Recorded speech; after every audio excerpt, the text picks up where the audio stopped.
ওবায়দুল কাদেরকে মাফ চাইতে বললেন মির্জা ফখরুল। একাদশ জাতীয় সংসদ নির্বাচনে ভোট চুরির জন্য আওয়ামী লীগের সাধারণ সম্পাদক ওবায়দুল কাদেরকে প্রকাশ্যে মাফ চাইতে বলেছেন বিএনপি মহাসচিব মির্জা ফখরুল ইসলাম আলমগীর। তিনি বলেন, ওরা এত বড় একটা চুরি করেছে, সেই চুরি সামাল দিতে পারছে না, মাথায় প্রবলেম হচ্ছে। কাদের সাহেবকে গিয়ে বলেন প্রথমে স্টেডিয়ামে গিয়ে জাতির কাছে মাফ চাইতে। মঙ্গলবার দুপুরে বিএনপি মহাসচিব মির্জা ফখরুল ইসলাম আলমগীর ঢাকা মেডিকেল কলেজ হাসপাতালে চিকিৎসাধীন যশোর যুবদল কর্মী মোহাম্মদ ফয়সাল আলীকে দেখতে গেলে সাংবাদিকরা তাকে সংলাপ প্রসঙ্গে প্রশ্ন করলে এসব কথা বলেন। মির্জা ফখরুল বলেন, জাতির সঙ্গে যে ভয়াবহ একটা মিথ্যাচার করেছেন, সেই মিথ্যাচারের জন্য, প্রতারণার জন্য এবং জাতিকে যে বঞ্চিত করেছেন, এটার জন্য তারা যেন স্টেডিয়ামে গিয়ে মাফ চান, তারপরে অন্যান্য রাজনৈতিক দল ও মত সকলের সঙ্গে আলোচনা করেন, তাহলে একটা পথ তৈরি হবে। তিনি বলেন, গোটা দেশ এখন হাসপাতালে পরিণত হয়েছে। আওয়ামী লীগের এই দখলদারি সরকার, যারা জনগণের সমস্ত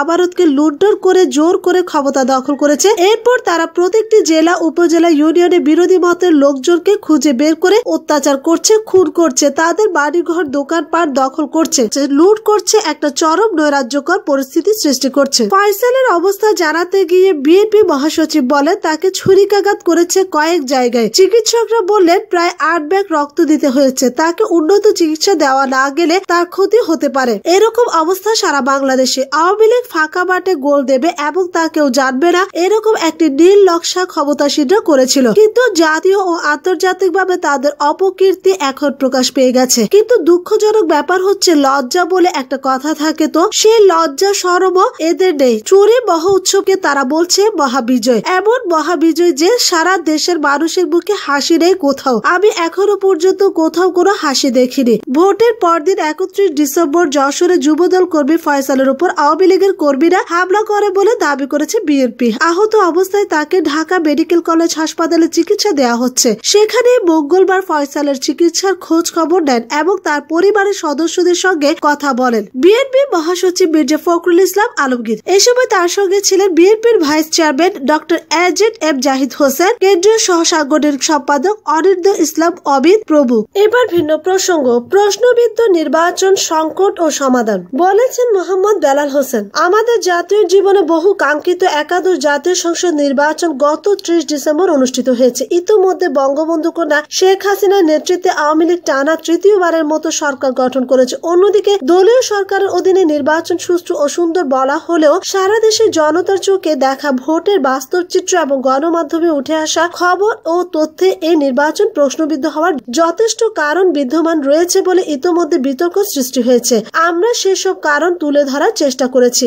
এক, তফসিল ঘোষণার পর নির্বাচনের আগের রাত পর্যন্ত জাতীয় ঐক্য ফ্রন্টের 27 প্রার্থী সহ তাদের বিপুল নেতাকর্মী ও এজেন্টকে গায়েবী মামলায় গ্রেফতার করা হয়। আইন শৃঙ্খলা রক্ষাকারী বাহিনী ও সরকার দলীয় নেতাকর্মীরা বিরোধী রাজনৈতিক দলের নেতাকর্মীদের বাড়িতে বাড়িতে হানা দেয়। এছাড়া মামলা, হামলা, গুম খুনের ভয় দেখিয়ে ভীতি সঞ্চার করে ভোটের মাঠ থেকে তাদের বিতাড়ন করে। 2, বিশাল ব্যবধানে প্রমাণ করে ভোটে ব্যাপকভাবে কারচুপি হয়েছে। 3, ব্যালট ও ইভিএম এ ভোট গ্রহণের হারে বিশাল ব্যবধান হওয়া। 4, কোন কোন কেন্দ্র সকাল 10টা থেকে 12টায় ভোট গ্রহণ বন্ধ করে দেওয়ার পর বন্ধ কক্ষে সিল মারার ব্যবস্থা করা হয়। ওইসব কেন্দ্রে বৈধ ভোটাররা ভোট দিতে এলেও তাদের বলা হয় ব্যালট শেষ হয়ে গেছে, আপনারা চলে যান। 5, কোন কোন কেন্দ্রে সরকার দলীয় লোকজন ব্যালটের নৌকা মার্কায় জোর করে সিল মারতে বাধ্য করে ভোটারদের। যারা প্রকাশ্যে সিল মারতে চাননি তাদের কেন্দ্র থেকে বের করে দেওয়ার অভিযোগ আসে। 6, যেসব জায়গায় বিরোধীদের এজেন্ট দেওয়া ছিল তাদের বেশিরভাগকে কেন্দ্রে ঢুকতে না দেয়া এবং যারা ঢুকেছিল তাদের কেন্দ্র থেকে বের করে দেওয়ার অভিযোগ রয়েছে।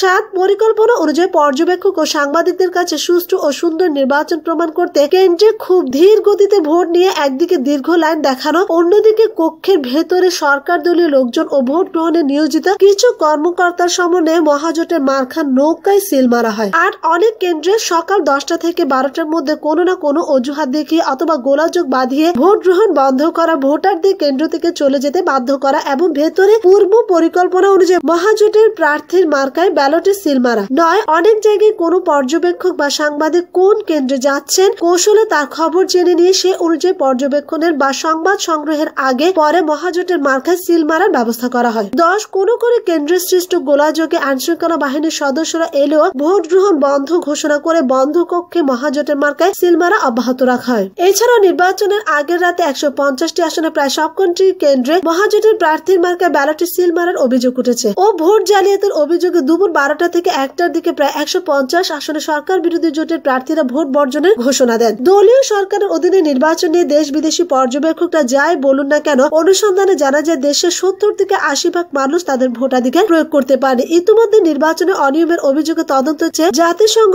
ও ইইউ। প্রশ্নবিদ্ধ নির্বাচন হওয়ায় দেশে বিরাজমান সংকট সমাধানের কোনো লক্ষ্য দেখা যাচ্ছে না, বরং সংকট আরো ঘনীভূত হওয়ার আশঙ্কা বেশি প্রতীয়মান হচ্ছে, যা এদেশের গণতন্ত্র ও উন্নয়নের পথে এক বড় হুমকি হতে পারে। কারণ ঐক্যফ্রন্ট সহ দেশের বেশিরভাগ বিরোধী রাজনৈতিক দল নির্বাচনের ফল প্রত্যাখ্যান করে নির্দলীয় সরকারের অধীনে পুনর্নির্বাচন দাবি জানিয়েছে। কাজে বিরাজমান সংকট সমাধানে একদিকে আমরা বিরোধী দলগুলোকে অনুরোধ করব ফল মেনে নিয়ে নিজেদের ভুল ত্রুটি সংশোধন করে দেশ ও জাতির কল্যাণে আগামীর জন্য তৈরি হন। নির্বাচনী ট্রাইব্যুনালে যাওয়ার যে উদ্যোগ নিয়েছে সেখানে আইনি লড়াইয়ে এর মোকাবেলা করুন, তবে দেশ অস্থিতিশীল হয় এমন কোন পন্থায় না যেতে বিরোধী রাজনৈতিকদের প্রতি আমাদের অনুরোধ রইল। অন্যদিকে সরকার যদি দেশের স্বার্থে দল মতের ঊর্ধ্বে উঠে আগামীতে একটা গ্রহণযোগ্য নির্বাচনের আয়োজন করে, তবে এই সংকট থেকে উত্তরণ ঘটতে পারে বলে আমরা মনে করি। এবার ভিন্ন প্রসঙ্গ, প্রধানমন্ত্রীর সংলাপে যাবে বিএনপি যদি নির্বাচন বাতিলের বিষয়টি এজেন্ডা হিসেবে থাকে। প্রধানমন্ত্রীর সঙ্গে আবার সংলাপে অবশ্যই নির্বাচন বাতিলের বিষয়টি এজেন্ডা হিসেবে থাকতে হবে, এই দাবি করেছেন বিএনপির মহাসচিব মির্জা ফখরুল ইসলাম আলমগীর। তিনি বলেছেন, এজেন্ডা জানলে সংলাপে যাওয়ার বিষয়টি তারা বিবেচনা করবেন। আজ সোমবার দুপুর 12:30টার দিকে সিলেটের হযরত শাহজালাল রাদিয়াল্লাহু এর মাজার জিয়ারত শেষে সাংবাদিকদের তিনি একথা বলেন। আওয়ামী লীগের সাধারণ সম্পাদক ওবায়দুল কাদের গতকাল রোববার বলেন, একাদশ জাতীয় সংসদ নির্বাচনের আগে যেসব রাজনৈতিক দলের সঙ্গে সংলাপ হয়েছিল তাদের আবার আমন্ত্রণ জানাবে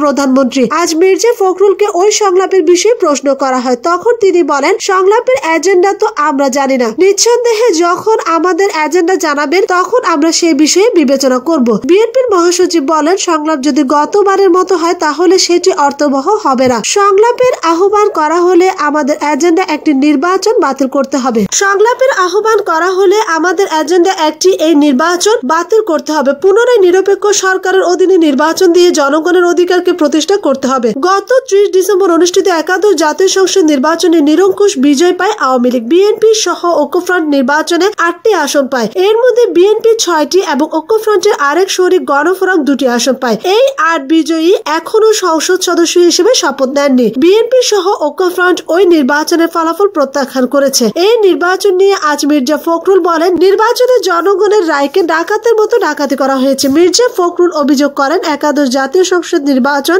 বাংলাদেশের রাজনীতির ইতিহাসে কলঙ্কিত অধ্যায়। দখলদারি সরকার জনগণের অধিকার হরণ করে নিয়ে গেছে, সংবিধান লঙ্ঘন করেছে, জনগণের রায়কে তারা ডাকাতের মতো ডাকাতি করে নিয়ে গেছে। উপজেলা নির্বাচনে ঐক্যফ্রন্ট কিংবা বিএনপি নির্বাচনে অংশ নেবে কিনা এমন প্রশ্নের জবাবে তিনি বলেন, স্থানীয় সরকার নির্বাচনগুলো সরকারের পরিবর্তন ঘটায় না, সুতরাং এই নির্বাচনগুলো মুখ্য ব্যাপার হয়ে দাঁড়ায়নি। এখানে যে নির্বাচন কমিশন আছে যার অধীনে একাদশ জাতীয় সংসদ নির্বাচন হলো, সারা বিশ্বের সবাই দেখেছে কতটা অযোগ্য এই নির্বাচন কমিশন। তাদের কোনো যোগ্যতাই নেই সুষ্ঠুভাবে নির্বাচন পরিচালনা করার, সুতরাং তাদের অধীনে নির্বাচন করার কোনো প্রশ্নই নেই।